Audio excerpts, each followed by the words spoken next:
Right, so fellow Ghanaians, very good evening to all of you, and thank you so much for joining us here on Upfront on the Joy News channel. It's Thursday, the 3rd day of June 2021. And tonight our focus is on the country's rising debt, the rising public debt in this country, and the focus is on the origins, the consequence, and the implications for the Ghanaian economy. So look at it critically. By end of 2008, the country's total debt stock at 9.7 billion Ghana cedis. By 2012, we're around 35.9 billion. And then by end of 2012, 122.3 billion Ghana cedis, being Ghana's total public debt. But that's not all, because if you look at it critically, by end of 2020, 291.6 billion Ghana cedis. So you ask yourself that simple question. What has been happening over the years from 9% in 2008 to now 304.6 billion in 2021, end of first quarter? And as you would see in our next slide, Ghana's current debt to GDP ratio, we're told, is 70.2%. But of course, we'll get into all the dynamics about that, because there are some of you who have raised concerns, particularly because we're using the projected GDP. And so we know that by end of 2020, the country's GDP was about 388 billion Ghana cedis. And based on that particular figure, we had this 291 representing 76.6% of debt to GDP ratio. Of course, that has changed to 70.2% because, again, we have used projected GDP, which is not the first. We have done this before, we have been doing this, but the question is, does this tell the real picture? Look at this. So by 2008, and of course we know that following the HIPC initiative, Ghana's debts reduced substantially. But the question is, from 2008 till 2021, why have we accumulated almost 300 billion Ghana cedis of debt? What have we used these for? Well, why are we now struggling when you look at our debt to GDP ratio? From 2007 to 2014, according to the IMF and World Bank, Ghana was not a high debt distressed country. No, we were not. The question is, what changed leading us into that particular situation? What is it that we have not been doing right over the period? Or what have we been doing right? That is, if we have done anything right. But of particular importance to us this evening is the impact of the rising public debt on the Ghanaian economy. The impact of the rising public debt on you and I. How is that going to influence us? Well, we do know now that our debt to GDP ratio, if we're to go by the projected GDP, it's at 70.2%. We know that if we're to go by the 2020 end of year figure, it's 76.7%. That clearly, if you ask the analysts, they will tell you, doesn't augur well for a country, because it comes with its own challenges. What we're going to be finding out this evening is the challenges this comes with. And of course, when we return after this short break, my guest is one person who knows a lot about the country's finances, having been head of the finance department of the University of Ghana Business School. He would help us understand the implications a rising public debt has for the Ghanaian economy. My name is Winston Amwa, and this is Upfront on the Joy News channel. We'll be right back after this break.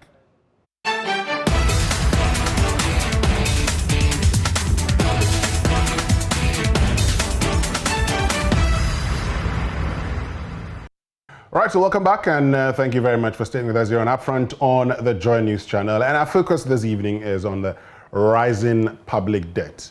We want to understand its origin, its consequence, and the implications for the Ghanaian economy.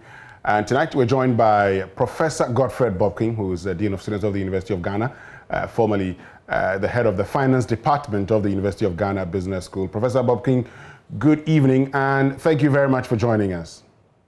Yes, good evening, boss, and good evening to our cherished viewers and listeners across the globe. Great. Before we even get into the origins of our public debt, let's start by understanding something. So, I mean, we've seen that by end of first quarter 2021, our debt to GDP ratio, even though our public debt stock is increased by 13 billion to 304 billion, it has reduced from the 76% to 70.2%. That has been explained as using the projected GDP. But should that be the way to go? Aren't we painting the wrong picture about the Ghanaian economy? Well, let me start off by saying that it is consistent that once you have gone past 2020 and the borrowings of 2021 are factored in, then it's helpful to also use GDP that is projected, likely for that year. But that itself doesn't absolve the country from the debt burden. So, because debt to GDP ratio is not the only measure of debt sustainability. So, and by far, and it's known in the literature, that debt to GDP ratio is a very conservative approach to measuring your debt burden or your debt sustainability. So, to that extent, you want to look at the other indicators of debt sustainability beyond debt to GDP ratio. So when you look at that, you realize that we have not made progress that much compared to the debt to GDP ratio 70%. But in any case, the debt to GDP ratio deteriorated last year, not only because we borrowed a lot more, but also because GDP contracted.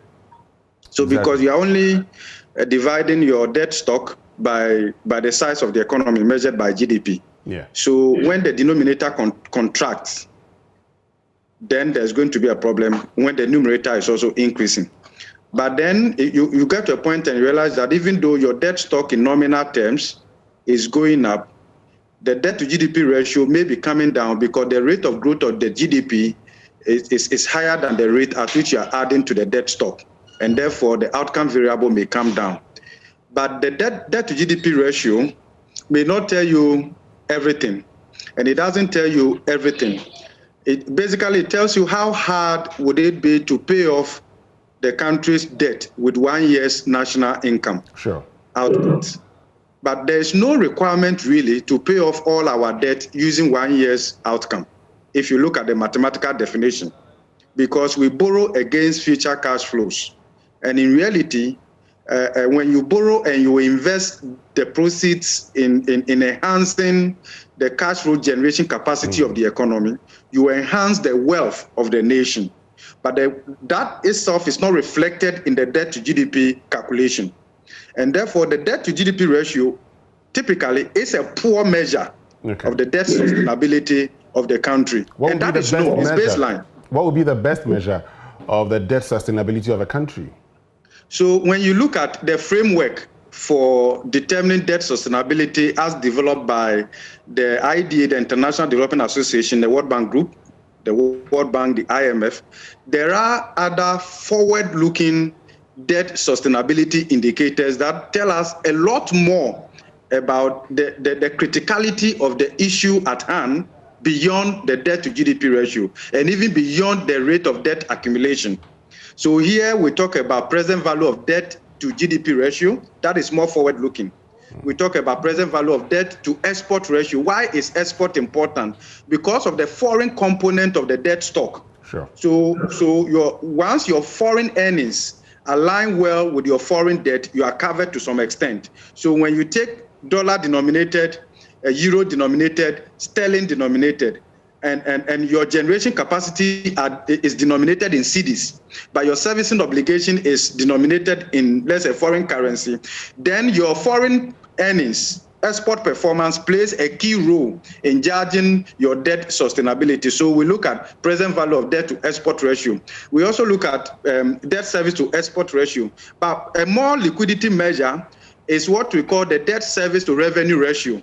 So the proportion of your total revenue or tax revenue that is consumed by your debt interest payment is a better and a more immediate measure of your debt sustainability or your debt burden or the implication of the rising debt, and it tells a much better story than debt to GDP ratio. Great. So we'll get into all of these because it's very important for us to have a better understanding of why we've gotten here. Because even if we have to look at, the percentage of our GDP or the percentage of our revenue that goes into, the servicing of interest payments, for instance, we're looking at interest payments of about 30 billion Ghana cedis for 2021. It's 36 billion Ghana cedis. 36 billion Ghana cedis for 2021. We're looking at raising about 70 billion Ghana cedis by way of revenue for 2021. Yeah. And so about 50% would go into the servicing of our interest. Not even and that excludes the principal. Exactly, not the principal. Repayment. So if you look at interest component. Exactly, if you look at that, for instance, would you say that is sustainable? No, it's not. And everybody knows, and we are concerned, and government is aware.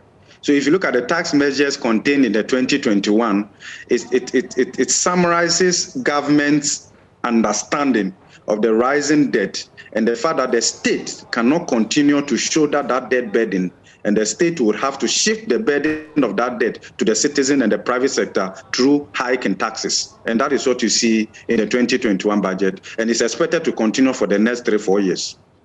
So let's get into the conversation itself. This was just by way of setting, the tone for the conversation.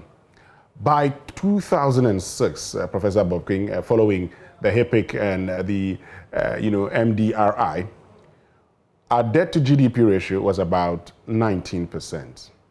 We had a booming commodity price increase, then coupled with the discovery of oil. How come from that time to this period, we have our debt rising to the level that we have become so concerned? What did we do wrong over the period? Okay, thank you very much. I think before that, let me take you a couple of decades back. Sure. Probably right from independence. Ghana, your country, my country, has struggled to manage its debt since independence. Okay. Baseline, since independence, with our expansionary approach, we did not incorporate greater revenue generation as part of our national development agenda. So once your projected expenditure on an annual basis far exceeds your revenue, the difference will be explained through borrowing. Sure. So Ghana's debt started climbing ambitiously from a very negligible amount in 1960 to over $500 million by the end of 1965. Coupled with slumping commodity prices, Ghana's economy started crumbling under the supervision of Dr. Kwame Nkrumah. Not knowing where help could come from, Dr. Kwame Nkrumah made an application to the IMF for a fund-supported program in 1965. The reasons were clear: ballooning debt stock, slumping commodity prices that affect price of cocoa, gold, and all of that. Then you also have rising public expenditure, low revenue. Then middle of 1965, we introduced the cedi. Then inflation started rising. Inflation jumped from 0.98% in 1964 to 26.4% by the end of 1965. Ghana turned to the IMF. Even though the program, after it was approved, it was rejected. So right after the overthrow of Dr. Kwame Nkrumah, salvation was found in going to the IMF in 1966.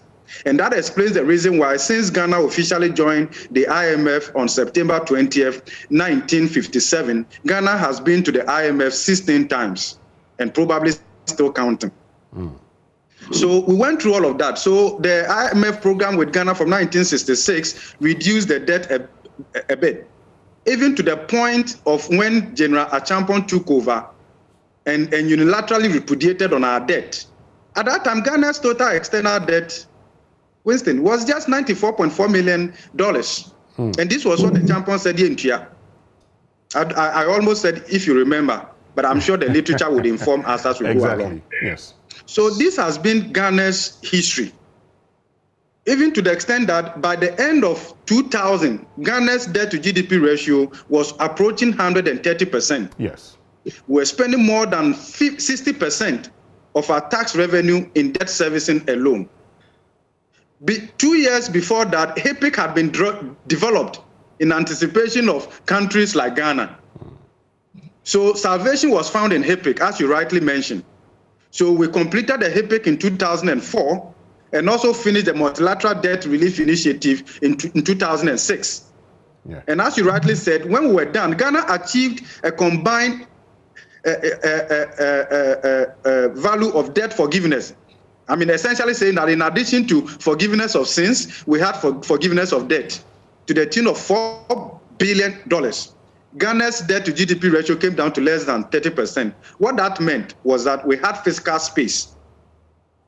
With this good news, Winston, what happened was that Ghana actually took a decision to file for a divorce from the IMF in 2006 because we had fiscal space. Okay, things were going well for us, so we exited the IMF poverty reduction facility, and we wanted to be on our own.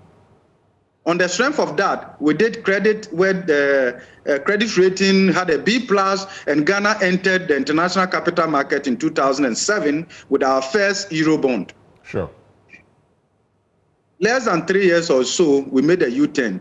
So between July 2009 and July 2012, Ghana was firmly under the IMF. So now back to where we were. With that fiscal space, what did we do? There's conventional wisdom in injecting growth through external debt financing. That is not up for discussion. After the Great Depression and all of that, we saw the need that a country or even individuals, they don't need to generate all the resources before they could spend. That growth could be injected through external debt financing.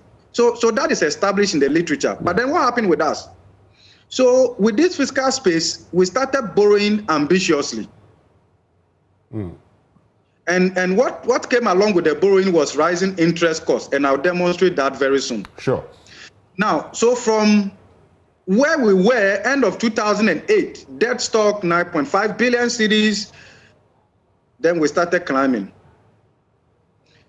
3 major factors, Winston, explain why we are where we are this evening. Okay, share them with us. Crisis, number one. What about, okay, let's get to number 2. We'll come back and take them one by one. Yes, let's get to number 2. Number 2, the wage bill. Okay. The single spine that was introduced. Number 3, so this crisis, we can expand it. So when we get there, I'll expand that. Number 3, depreciation of the cedi. Okay. So you realize that since the cedi was introduced in 1965 to date, the cedi has lost approximately 99.99% of its values against the dollar. We can't get to 100%. It's almost 100%. But mathematically, when you depreciate something by 100%, it ceases to exist. So we end it at 99.99%. Even take the depreciation. From July 2007, when Ghana did redenomination, right? Mm-hmm. The value of the cedi to a dollar was 0.98 to a dollar. July 2007, you can check. Yeah. Today is 5.7 to a dollar. You know what that means? The value that was assigned to the cedi in July 2007, more than 80% of that is lost to depreciation. So depreciation, when you mark the debt stock to market, the external component, when you value it in cedi terms, the variation as a result of the depreciation is added to the debt stock. Okay. I'll give you a recent example.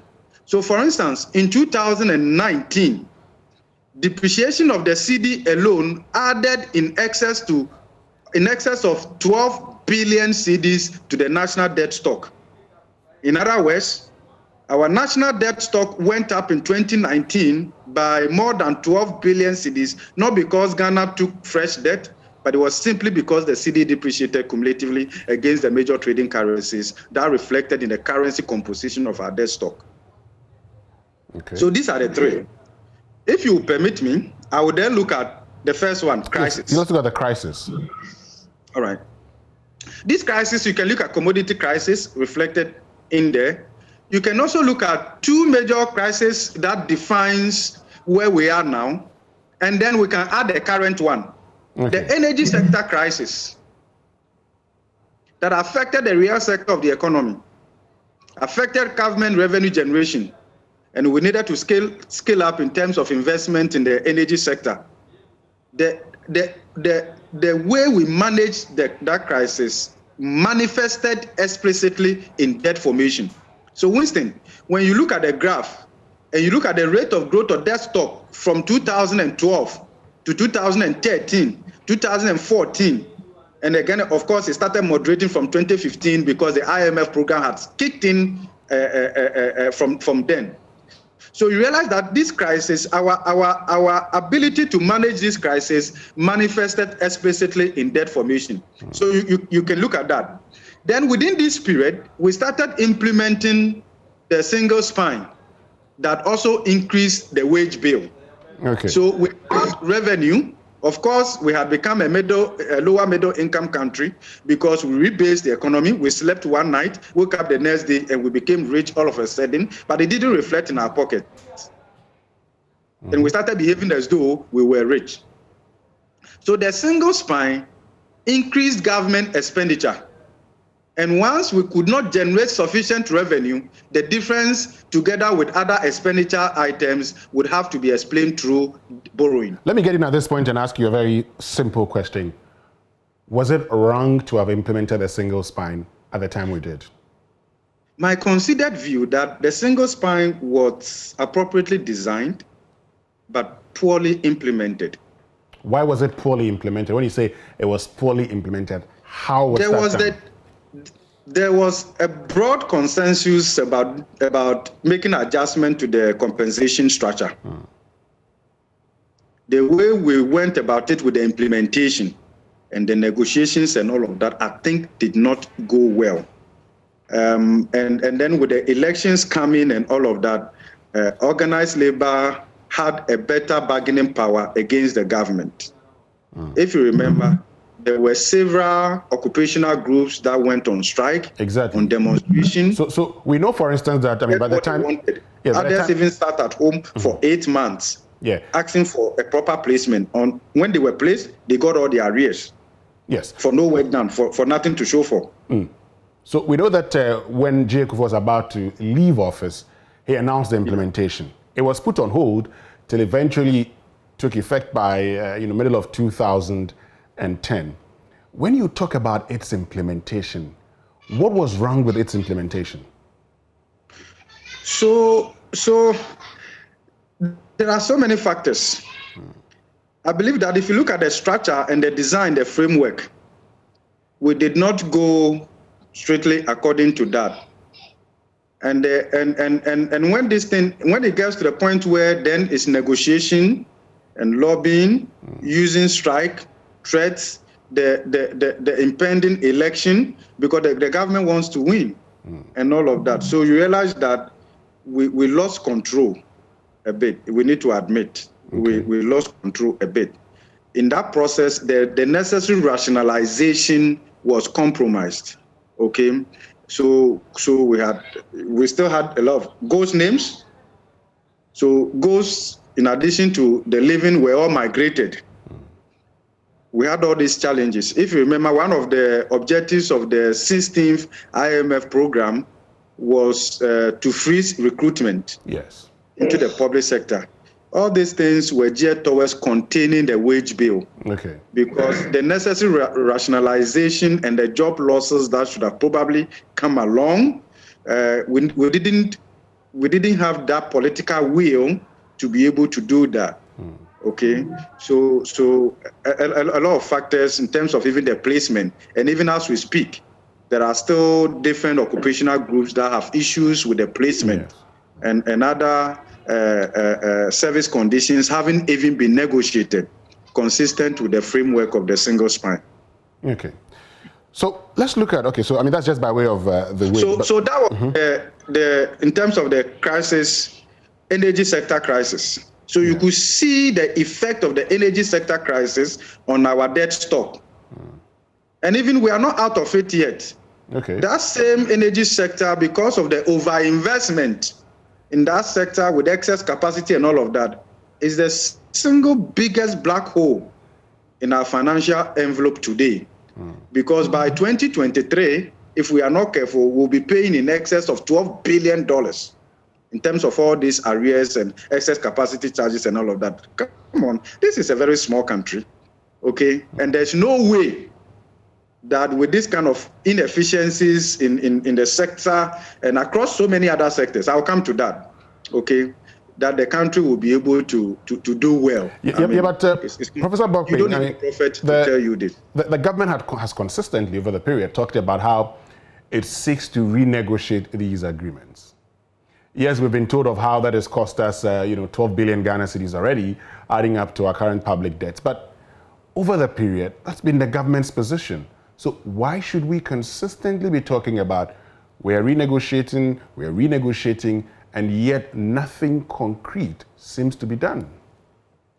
Well, I'm not a lawyer, but my baseline understanding is that you can only renegotiate to the extent that the contract you have signed allows you. Sure. Okay, so perhaps here I'll defer to experts in that area. I wouldn't want to bring my ignorance to bear. So I will say that perhaps government is making the genuine effort, but you can go far to the extent that the contract allows you. And other than that, you want to look at the cost-benefit analysis, judgment debt, and other things in considering that. Then, Winston, just as Ghana was about exiting the energy crisis, then the financial sector crisis kicked in. Sure. So we walked from one crisis that manifested explicitly in debt formation to another crisis, and in our effort to resolve the financial sector crisis, also manifested explicitly in debt formation. Okay. So when you look at the rate of debt accumulation from 2018, you can see explicitly the role of the financial sector cleanup. And government justified the 5% levy on surviving banks to ease the burden on the state from this. And you can see that, okay? In the course of all of this, other factors have also come in. Then, should I say we even exited the financial sector crisis? Not really. Then COVID-19 came in. But talking about the financial sector crisis, now, one issue that has always been raised is how we went about the financial sector cleanup. Yeah. Would you agree that we could have done it better and thus may not have had to spend the amount that we spent? Well, let me start off this way. Clearly, there was a need for a strategic intervention in the sector. Sure. The vulnerabilities started showing off from the end of 2011, and then also you can see this from the IMF report also.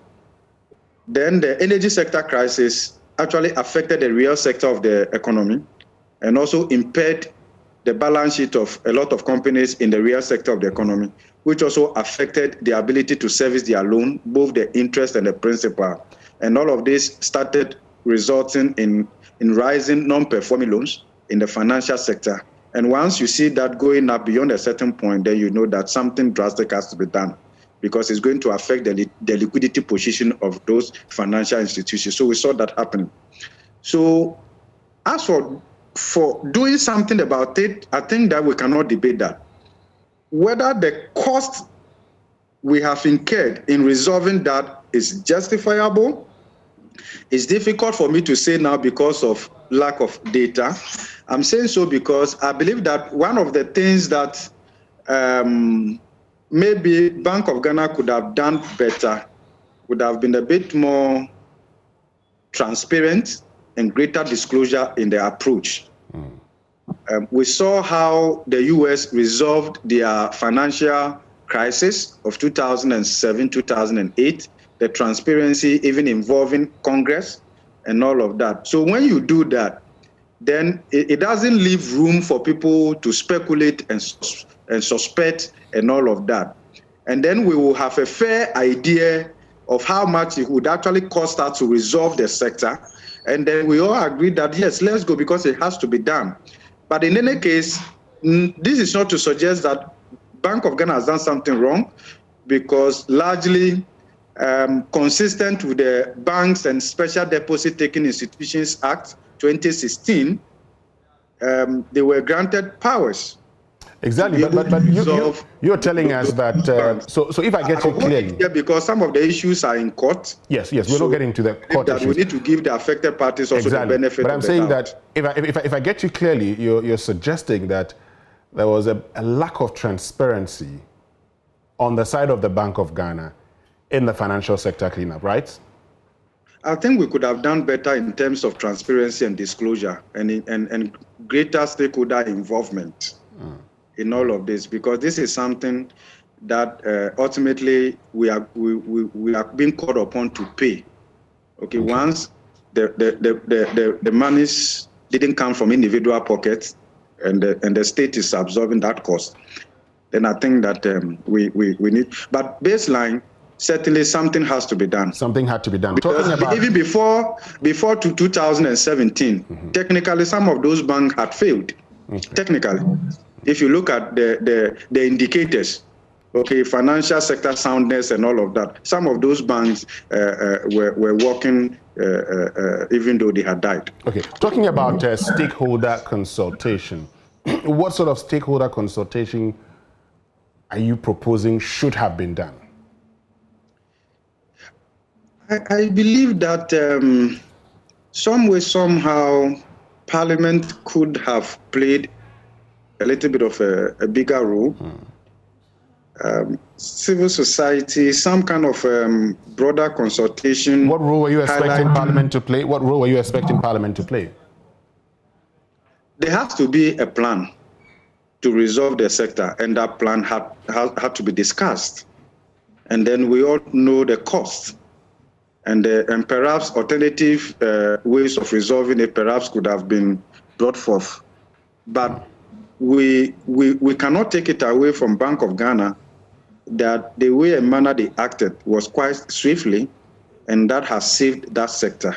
Yes, also. but let me just ask this question. So you can't take that away from them. Exactly. And I believe that if you understand the critical role that the financial sector plays in the economy, particularly the banking sector, then you wouldn't want to wait a week. Okay, talking about maybe having a plan and discussing that plan, there's also been the issue of panic withdrawal. And so while discussing that plan, wouldn't that have also created the panic withdrawals, which we saw in the case of certain institutions happening and eventually affecting the system? Yeah, but the issue is that with greater transparency and disclosure, with better analysis, the community would have been informed, okay, and people will get it, because you need to get people along, and then it creates trust in the system. So part of what we are seeing now is a bit of mistrust in terms of whether it was the right way to go, and then the politicization of what happens or what doesn't happen and all of that. But I believe that in terms of Bank of Ghana stepping in, we cannot debate that. Okay. That has to be done. Okay, that has to be done, and it has to be done quite quickly. So you can't take that away from Bank of Ghana. And I believe that the need to do this was highlighted way back in 2015 in terms of the first asset quality review, and then the second one that was done in 2016. But of course, given the 2016 election, I believe that there was no incentive for the government then to take any decisive action. Okay. And given the regime change and the change in the leadership at Bank of Ghana, I think the incentive to correct this was very high. And I think baseline, we are human beings. We can admit where some of the things did not go well. But I think baseline, we also need to commend Bank of Ghana for that bold decision and the step that they took. If you look at the data now, in terms of we are beginning to see the dividend of some of the actions that they had taken and all of that. So okay. That is what I would like to say. We'll come back and continue with the conversation. We'll look at the depreciation of the cedi also. We're spending a lot of time understanding the origins of the country's rising public debt. This is Upfront on the JoyNews channel with me, Winston Amma. Our guest this evening, Professor Godfrey Bob King, who is Dean of Students of the University of Ghana, formerly head of the Finance Department of the University of Ghana Business School. Stay with us. We'll be right back after these messages.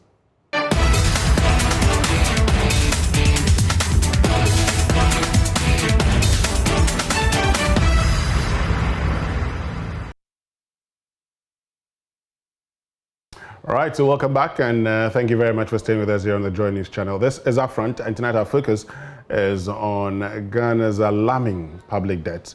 We're trying to understand the origins of these debts and implications, the consequences and implications for the Ghanaian economy. And we've been joined by Professor Godfrey Bob King. So let's continue with the conversation, Professor Bob King, and let's focus on the depreciation of the Ghana cedi. How has that contributed to our rising public debt? So, until recently with the reprofiling, the external component of our debt stock was very high. So, a majority of them were denominated in dollars. Sure.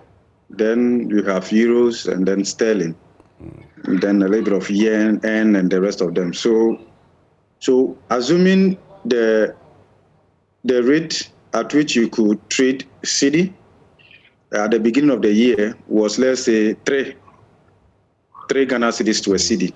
And by the end of the year, the cedi depreciates, and therefore you needed 5 cedis in order to buy the same dollar. Then you realize that the dollar value of your debt may be the same at the end of the year, but in terms of cedis, it would have gone up. And it's not because you have taken additional debt, it's because the cedi has depreciated. And you can see this running through over the years. When the cedi depreciates, it's not only the fact that it affects only individuals, but government is also concerned because of the implication of that for our debt sustainability.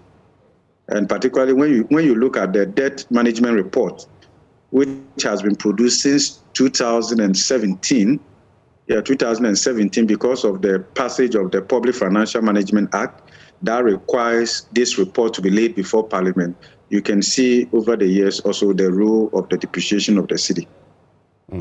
Interesting. But and talking about the depreciation of the cedi, it was one of the major campaign points in the 2016 election.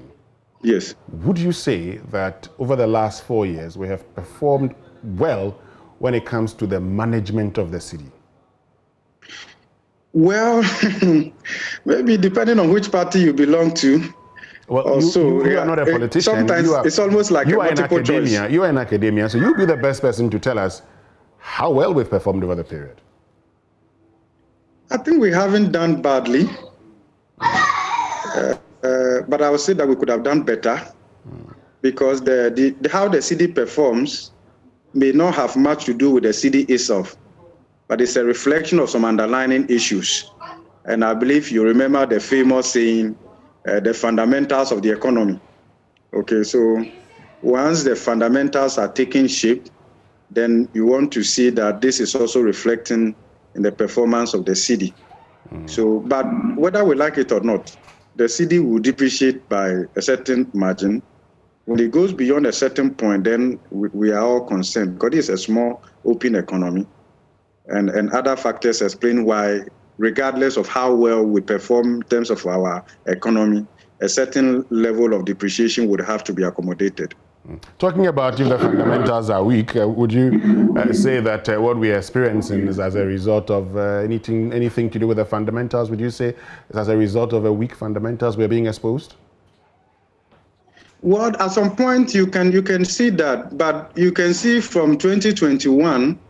In fact, from 2020, you can see the relative stability, okay, in the foreign exchange market, but more with the dollar, okay, more with the dollar. But of course, the dollar is almost a global denominator in this discussion. For instance, early part of this year, we've seen the cedi doing fairly okay and appreciating marginally against the dollar. But I think that there have, in addition to the fundamentals, and the fundamentals here relates to development in the real sector of the economy, proxied that by GDP. You can also talk about public finance, fiscal policy management. You can also look at fiscal monetary policy management and all of that. But then you can also look at certain interventions in the market in terms of the foreign exchange auctioning that Bank of Ghana has introduced in terms of, which is also aiding in terms of price discovery in the foreign exchange market, because the foreign exchange, the exchange rate is also a price like any other price. Let me put it that way. Okay, so if I get you clearly, yes, initially, over the period, the fundamentals were not that strong, were being exposed, but over the last maybe 1 year, you'd say, on the average, we're doing well. The last 1 year, COVID, the slowdown in economic activity, slowdown in import because of disruptions in the global supply chain, together with some kind of inflows also coming in because of COVID relief, COVID support from the IMF, other partners have also shored up our international reserves. We've also done, you remember last year, we were lucky enough to have amassed $3 billion from the international capital market before COVID struck, and the market particularly went underground. But then, so that also showed up our reserves. We have some kind of some suspension here and there. So baseline, they have all helped. But I think that you can't, if things were that bad, politicians will get blamed. But when they are getting better, well, they can take some credit also.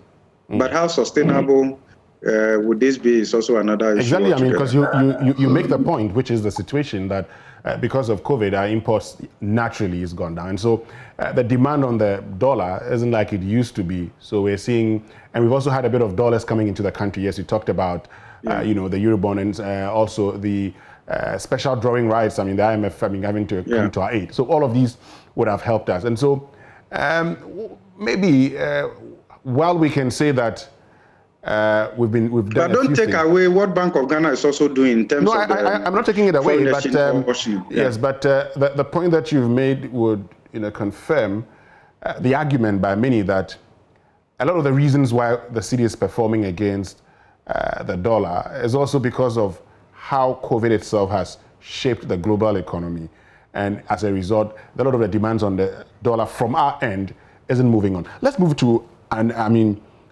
the impact of this, the implications for this on the economy. We've been able to establish, you know, how this has actually affected the origins of it. But before we move away from the origins, now, if you look at between 2006 to 2013, we had, I mean, high commodity prices, coupled with the discovery of oil, which we started commercial production in 2010.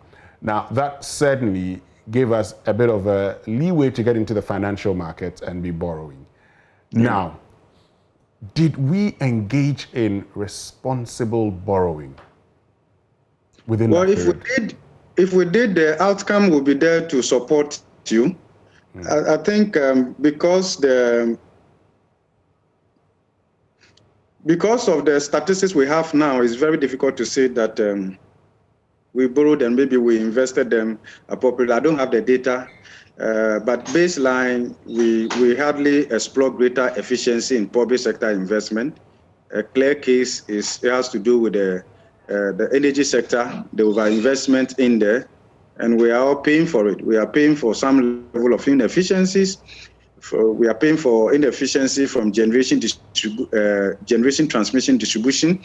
If you look at the financial sector cleanup, that is also cost to us, and a number of them. So if we invested those monies to enhance the cash flow generation capacity of the economy, the evidence will be there for everybody to see. So we did but that is not to suggest that we embarked upon reckless borrowing, because part of the borrowing really did not go to the productive sectors of the economy. We're borrowing to fund consumption. Once you do that, but that's not right. But that's not right. I mean, if you're borrowing at the interest rates that we're borrowing, I mean, there are times we have gone for Eurobonds at 10.75%. Now, if you're borrowing, and we're doing CD denominated, some are 25%, exactly. 24%. So if you're doing, and if you're doing that, and that's something that the literature is there to support. If you're borrowing to fund consumption, you are engaged in an irresponsible investment, aren't you? Well, I'm a bit uncomfortable to say irresponsible. I think we haven't been that much prudent. I think I can sleep well with the word prudent. Okay. But it doesn't take away the fact that we could have done things better, and over the period we didn't engage in the right investments. Look, we could certainly do better. Look, and Ghana has been going far below its potential, and we know. And our top politicians with relevant background are aware. We are aware. But over these years, one thing that I should also highlight is the fact that we have performed abysmally when it comes to revenue generation. And that explains why we are unable to match the rising expenditure. Okay, so domestic revenue mobilization has been poor right from independence. The culture of paying and going after people to pay and people accepting to pay and all of that, we haven't done quite well. Tax education has also been low. The whole tax system itself is a bit beyond the understanding of the average Ghanaian, whether in the SME sector or so. But baseline, Ghana has been poor when it comes to revenue generation. Even though our economy has been doing well, we are not collecting an appropriate percentage of that, the size of that economy in the form of tax revenue. And that is why within sub-Saharan Africa, Ghana is one of the least countries when it comes to our tax effort. And our tax effort here, we are talking about tax revenue scaled by GDP. Okay, so our peers with similar informality and challenges like we do are doing between 18 and 20%. Ghana's tax effort is below 13%. Okay, that is unacceptable. Okay, and Ghana is a record holder when it comes to the country that spends a higher percentage of its revenue to service its debt, and that is not good enough. Okay. So I think so the best way to manage your debt is to grow your economy, but you must also be efficient at collecting greater tax revenue consistent with the size of your economy. Ghana's theoretical tax frontier it's between 24 to 25%, translating to more than 100 billion cedis. But the point is that there are leakages in our revenue envelope, and these are all traceable to individual pockets. Exactly the point. But I mean, this is something we've talked about right from right from the days when I was a little boy. We've constantly talked about how we should be able to seal or block these leakages, but it doesn't look like we've done well when it comes to that. In 2015, we're talking about losing about 36 billion Ghana cedis through leakages, starting from our ports. It doesn't look like anything has changed. So, is it the case then that we are the cause of our own problem? Yes. If you look at the exemption regime, we've talked about it. Yes. Okay. We are losing billions of dollars. Do you know something, Winston? Have you thought about the booming galamsey industry? Are we able to collect some taxes from there at all? Remember, this is illegal. How do we track it? Well, we actually have a diamond sector and all of that. How do we track it? The underground economy and all of that is huge. It's huge. Well, we cannot continue like this. There's no future in this. It's highly predictable. Okay. Well, I mean, it's highly predictable. The president, I think last 2 years or so, talked about how $5 billion of gold was unaccounted for, in this country. So we exported about $5 billion worth of gold that the system couldn't capture that. But and therefore we are losing the tax component as well, right? Yes, we're losing the tax component as well. Well, I said we're going to talk about. We have to be unique to continue like this and expect a different outcome. Well, you can't get a different outcome if you go this way. I said we're going to talk about the implications. I think we'd have to move that to next week because, the origins is taking a lot of our time.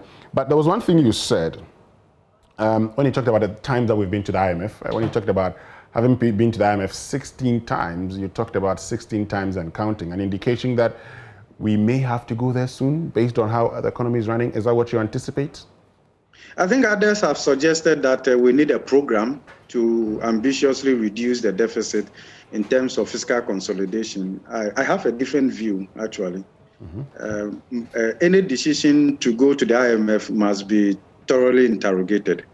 We've been to the fund 16 times. What do we have to show for? And what shows that the 17th time will deliver a different outcome on a more sustainable basis? Since Ghana joined the IMF, practically every 3 years and some few months, we've had to call on the IMF. But what do we have to show for? Well, some talked about policy credibility. The last time we were going to the IMF after the century dialogue, we said we needed that to give credibility to the homegrown policies which we're running and are taking to the IMF. But Winston, baseline, which country has ever developed by almost running to the IMF as though you are going to buy pure water from the market? Which country?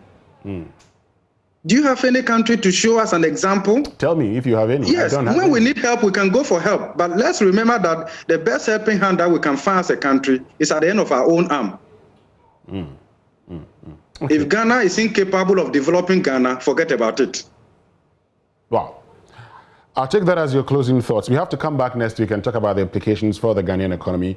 Unfortunately, today we focused more on the origins. It has been a very insightful conversation. Thank you very much, Professor Godfrey Bobking, for Thank you for having me on your show. Yes, you're a very busy man, so we're grateful that you made time to join us. Folks, that'll be all from us this evening on Upfront on the JoyNews channel. My name is Winston Amwa. On behalf of the team, thank you so much for being a part of us.